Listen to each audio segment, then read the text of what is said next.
of the BRICS bloc of emerging economies are meeting in Rio de Janeiro. Top of the agenda are Donald Trump's trade tariffs and the risks to the world economy. The BRICS nations include just over half the world's population and 40% of global economic output. An alliance that started out with only 5 nations is now growing into a powerhouse that is capable of transforming the way that the global economy transfers money, oil, and influence. This is a fascinating development that is taking place in the world of global power politics, and it is happening in a way that is both silent and unmistakable. The creation of a new economic superpower is taking place under the banner of BRICS, which is not simply an expansion, but rather a purposeful rebalancing of global power. This is taking place under the banner of BRICS. In its early days, the word BRICS was a catchy abbreviation that stood for Brazil, Russia, India, China, and South Africa. These 5 emerging economies were working together with the goal of increasing their influence in the areas of trade and finance. However, the rules have been modified for the year 2025. What started out as a small coalition has now grown into a massive alliance that includes 11 full members, 13 partners, and 32 countries that are anxious to incorporate themselves into the inner circle. To say that the transformation has been significant would be an understatement. On January 6, 2025, Indonesia became an official member of the organization, bringing with it a massive consumer market and a key foothold in Southeast Asia. As of August 2023, Saudi Arabia was extended an invitation to become a member of BRICS, and its membership was due to go into effect on January 1st. In the year 2024, Saudi Arabia had not yet completed the process of completing its membership. The invitation is still being considered by the kingdom, which is also attempting to strike a balance between its strategic affiliation with the United States and the BRICS bloc.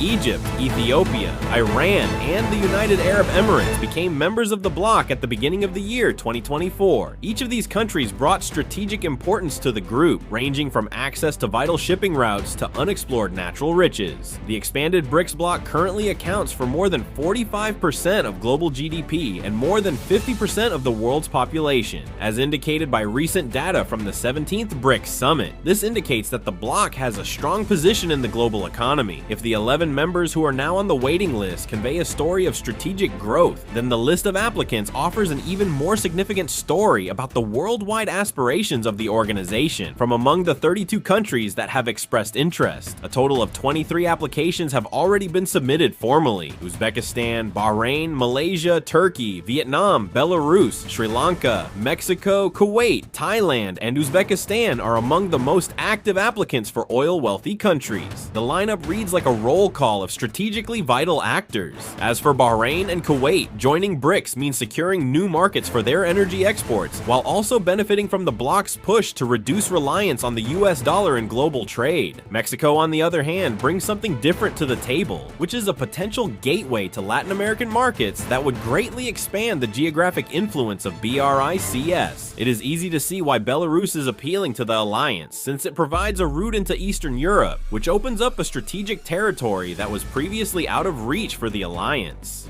BRICS provides access to the New Development Bank, which is an alternative source of financing that has already funded $32 billion across 96 major projects since 2016. Many of these loans are issued in local currencies, which allows developing economies to avoid the dollar and provides them with a way to finance infrastructure and industry without exposing themselves to the risk of currency volatility. During the Rio Summit in July 2025, which took place in Rio de Janeiro, the most significant event that marked the beginning of this new era of BRICS occurred. Expansion was the most talked about topic, but the rules of the game were also a major focus. In the course of its presidency, Brazil advocated for a vision that centered on the establishment of more profound connections within the global south. This vision aimed to shift the tone of the bloc away from overtly antagonistic rhetoric toward the West and toward cooperative growth. They're not just observing global shifts, they're preparing to lead them. Quietly, strategically, and with growing precision. The BRICS alliance is positioning itself for a transformation that could redefine the global balance of power. In boardrooms, across diplomatic channels, and behind closed geopolitical negotiations, this once symbolic group of emerging economies is laying the foundation for its boldest evolution. It's evidence of the growing connection between Brazil and China, the B and the C of the BRICS Plus coalition. This is a group that hopes to rival the US-led G7. The meeting, however, was not devoid of any drama. For the first time since 2013, Xi Jinping did not attend the summit, claiming issues with his schedule as the reason.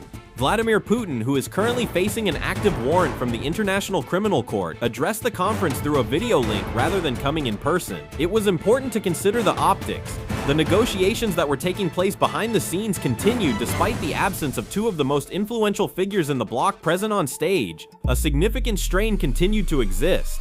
At the same time as they are keen to bring as many nations as possible into the BRIC realm, China and Russia are in favor of explosive expansion. Both Brazil and India, on the other hand, favor a more cautious approach, which they desire, to guarantee that the new members are in agreement with the long-term strategic objectives of the group. This disparity in terms of pace and criterion has the potential to influence the outcome of the subsequent round of admissions. In 2025, what many analysts have described as a trade war between the United States and BRICS intensified with tensions linked to the bloc's continued purchases of discounted Russian crude oil. Despite the fact that BRICS has been expanding its influence, it has also been navigating a tense global trade climate. This is especially true with the United States. Government officials in the United States have stated that President Donald Trump has implemented a plan that involves imposing fresh tariffs on individual members of the BRICS nations. He has framed this strategy as a response to what he claims are trade practices that undermine Western sanctions. On the day of liberation, when China was confronted with high import taxes, the first steps were taken. It was reported that Beijing responded with its own retaliatory measures, which were reported to have reached as high as 145% before eventually reducing them to around 30% in a show of unity. Chinese state media reported that Beijing opened its markets wider to fellow BRICS members, creating alternative trade channels that bypass the market in the United States. India, which had been hailed by Trump as a close partner in the past, was the next country to be affected. New Delhi was subject to an initial tax of 25%, which later increased to 50%. Following closely behind, Brazil was also subjected to tariffs of 50%, which prompted President Luiz Inácio Lula da Silva, according to official statements, to urge for a coordinated response from the BRICS nations rather than holding direct discussions. South Africa was also subjected to 30% of the duties. Here, the dispute extended into political territory, with Trump alleging that the country's policies were discriminatory against the white minority. South African officials rejected this accusation at the time, and they also noted that the United States granted entry to certain South African citizens under special circumstances, which added to the diplomatic friction. Russia did not receive any new tariffs, primarily due to the fact that it was already subject to existing trade restrictions. However, Moscow has positioned itself at the forefront of efforts to de-dollarize BRICS, a policy that its leader has stated was designed to reduce reliance on the United States dollar and shield member economies from financial pressure. These are the New Development Bank. Since its inception in 2016, the National Development Bank, NDB, has granted loans totaling $32 billion to 96 different infrastructure and development projects. Not just the scale, but also the manner, is what sets it apart from other things. The United States dollar is not used to issue many loans, rather, local currencies are used.